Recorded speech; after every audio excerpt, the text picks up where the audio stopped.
खड्ड्यात घाला तुमच्या संज्ञा, पण त्यांना पहिले मदत द्या.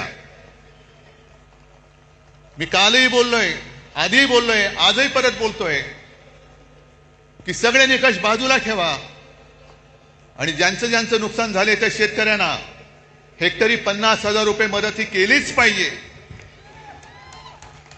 ज्याप्रमाणे आपलं सरकार होतं तेव्हा मी कोणीही न मागता, कोणताही निकष न लावता शेतकऱ्यांची कर्जमुक्ती केली होती.